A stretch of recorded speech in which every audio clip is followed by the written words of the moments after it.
Hello, this is Frida Liu, and you're watching The Shift to Asia. Why is it important to compost? In Malaysia alone, approximately 40,000 tons of material gets sent to landfills every day, of which 50% of that is potentially compostable. So Ground Control works with notable partners to collect organic waste to produce compost. Each month, they save 110 to 150 cubic meters from piling up in landfills. The man behind Ground Control, Harbir Gill, a founder and chief composter on this card. And of course, I just know him as H. So H, I've known you for over 10 years, largely in events at the radio station. And suddenly, I hear you into composting and gardening. So that was 10 years ago, right? What happened? Yeah, so production actually, TV, Yep. video, and events and stuff, and that's how we know. Yeah. Because I used to produce stuff for BFM, but even then I was already gardening, Right. and I just really got into my gardening and trying to make things grow, Right. and I wasn't good at it, and it really bugged me. Okay. And if you events and production, everything's about a deadline. Okay. It's like this TX date, right? And gardening is the complete antithesis, the complete opposite. You put a seed in, even now making compost, it's all about time, it's Right. all about patience. Right. So I got really drawn into gardening, and I wasn't good at it, and I started finding out more about it, and I discovered this magic thing called compost. Right. Which in a Malaysian context is really rather important, because our rainforests, our natural habitat, if we all disappeared, right, we would go back to our rainforests. Our beautiful, wonderful, rich rainforests are just super efficient composters, right? The reason our forests are so rich in biodiversity, can look after themselves so efficiently as an ecosystem, is because they produce their food very, very well, and that food is compost. Okay. So the floor of a rainforest is living organism, which is essentially compost, organic, rich soil, which then feeds all this forest. So. Right. So once I discovered that, that's when I started enjoying gardening more. Yeah. My wife would argue that my garden looks like a bit of a jungle, but yeah, so that's how I got into it. I know, and then because I hear these stories, I say, what are you up to? I'm in my garden. So, Yeah. and then suddenly like, what? You're doing this and now it's a business and all that. So, but it's so it started as a hobby, right? And when did it become a business though? It's funny. I really got into it, and it's around the same time that I started meeting people like Eat Shoots and Roots, Yes. who and then actually I guess the way how it really became a business is a friend who runs a farm up in Jandabai, Yes. a little farm on the hill, Hill, Pete yes. and Lisa. We got talking, and they said, you like this gardening so much, and let's try and run a class here along with their lunches and Yes. stuff. And we did. And those classes became quite popular. Right. And I would teach people how to make compost. Okay. Right. And it was really, for me, it was an escape again. Get away from KL once a month. I happened to really enjoyed their company, so Right. it was easy. And Lisa's such an amazing cook. I got to eat really good food every month. But at the end of every class, people would say, "Oh, thank you so much for teaching us Where can I buy Okay. your compost?" Right. And I'd be like, "I've just taught you how to make your it. own." You don't. What do you mean buy it?" No. Yeah. And then Pete's like, "Just stop being an idiot, H. Bring some bags," and then that's really how. I see. How look, this is viable, and around the same time, some land I had in PD I could start utilizing it, and I just started making a little bit more. People like Eat Shoots and Roots started utilizing it. people wanted, there was more interest in it. Right. And then I realized, okay, we've got to set this up as a company, small Right. company.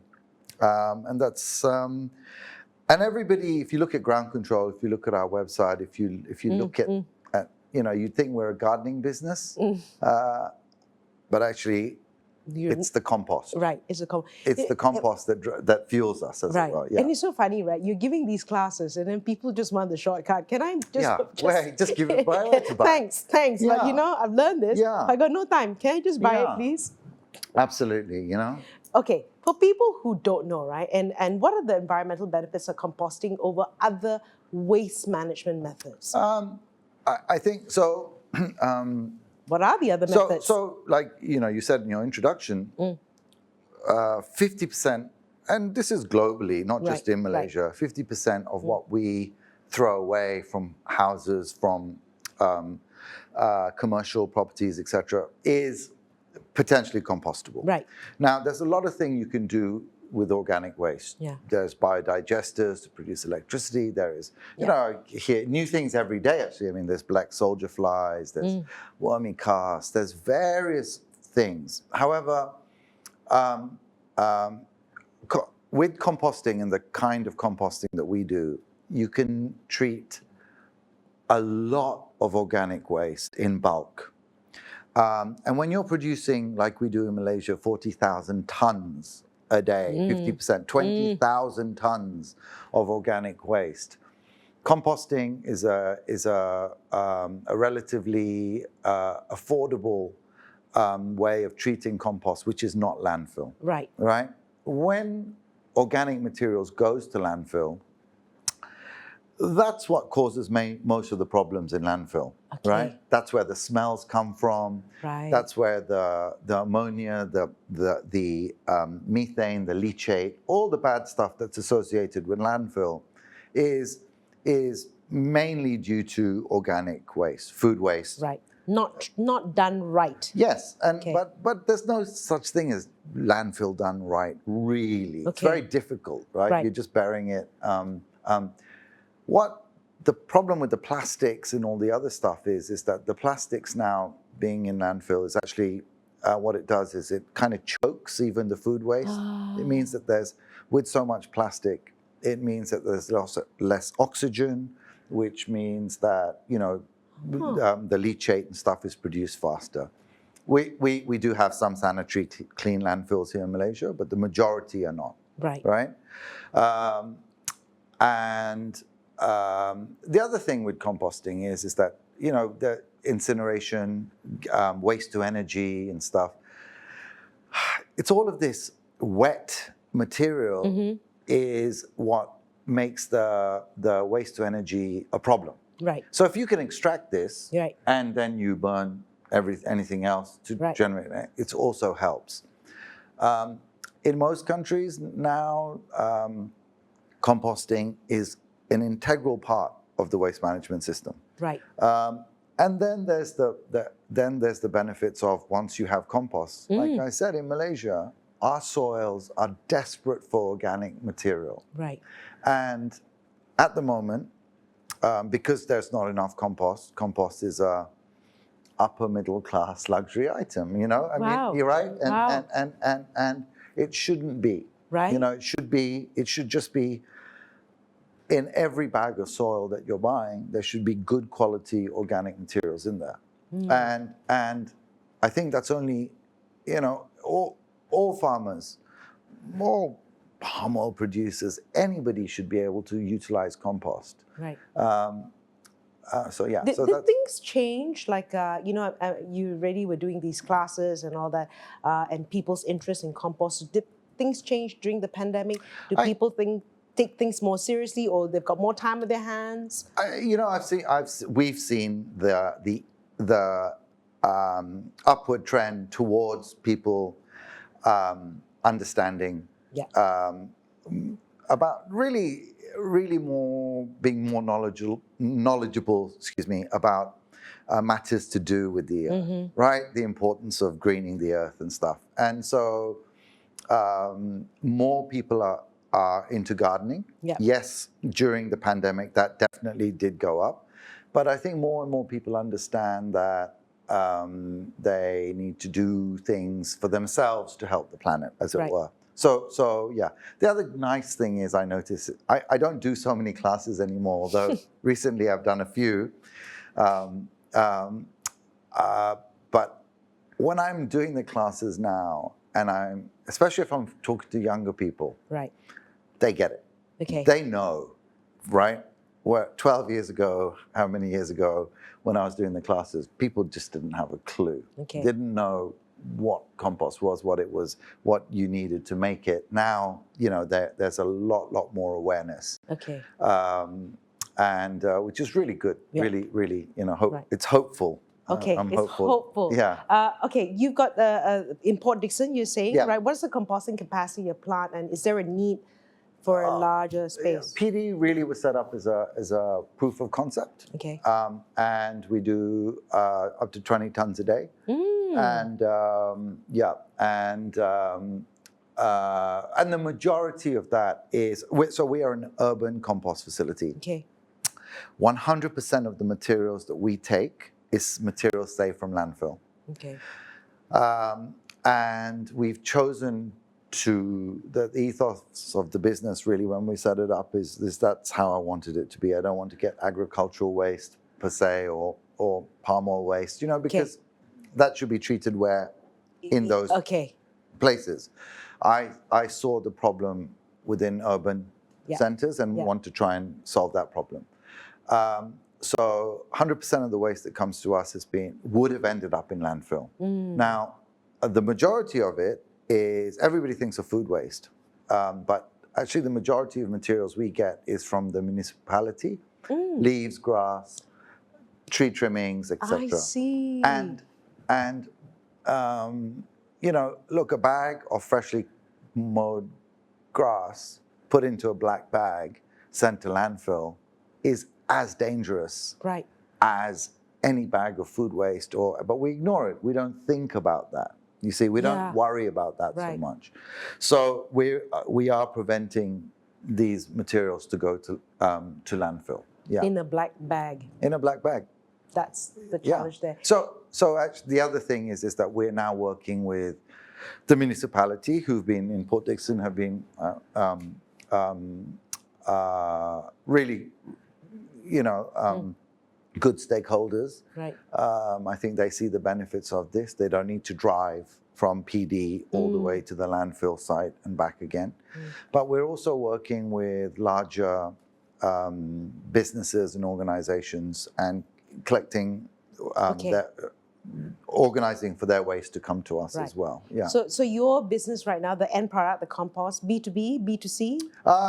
Both. We're looking to do more B2B. The end product is, funny enough, a lot more landscapers are talking to us, a lot more. We're getting a lot more calls from consultants who actually are doing need to get the green. I can't remember the name of for their buildings and stuff. Right, green building. Yeah, the green tick. That's the wrong word. Yes. No, but they need to have X amount of organic material. Some consultants even want to see to confirm that it's produced in Malaysia. And which is slowly moving in the right direction. Right. Okay. So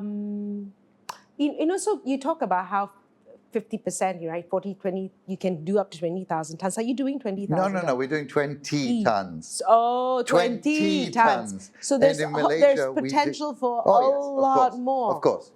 And I think that's why we've recently gone into partnership with a much bigger company, and the reason for it is that we want to make this bigger. So there's so much opportunity here. 20 tons. There's a lot more. Yes. Why are there not more players? It's interesting. Let's see you be politically correct. I went to, how can I say this? Yes, thank you. I went to let's just say, the powers that be 9, 10 years ago, Okay. and spoke and said, this is what we do. We'd like to get licenses and stuff. And I was kind of told, oh, this isn't waste management. Go and talk to Pertanian. Go and talk to Agriculture Department. I was like, but we want to take urban waste, you know? Right. So we kind of operated under the radar for quite a while. Just, again, making sure that I learned to compost in Australia. Right. I learned to compost in Australia in a facility that does 3,000 tons a day, right? Okay. And the practices that I was taught in terms of like housekeeping, making sure it's not a landfill site. Right. There should be no smells and bugs and problems and all of that. So even however small my piles were and however big we get, we have maintained that. Right. So those standards, we've always tried to maintain. So we just did this under the radar. And it's only recently now that have been, you know, we are now fully licensed with SW Corp as a facility. Yep. And now moving our way through the other either licensing systems or other authorities that we need to deal with so that we can get bigger. Right. Yeah. So it's just trying to change the players as well. Yeah. So what are you excited about? You know, what are you optimistic about? Are you hoping more people will at least try to compost at home? Yeah, I mean, we've always done the engagement of encouraging people to compost from home because we don't collect or we don't involved in any collection from households. Right. Any of the waste that comes to us, food waste and stuff, is from commercial, bigger properties, supermarkets, convention centers, things like that. Now, and we manage that because we need to check that it's clean, it's it's not contaminated, all of these kinds of things. Households, the cost of composting, and I think that we give the government a real hard time about a lot of things, rightly so, I think, but I actually think that we need to be a lot more responsible ourselves as well. Right. And the cost of going and collecting 1.2 kilos of food waste from per household, and then centralizing it and stuff is it's going to be difficult, right? Initially, maybe in 5 years, 6 years time, that should be the plan and the goal. But starting now, more and more households, apartment buildings, etc.,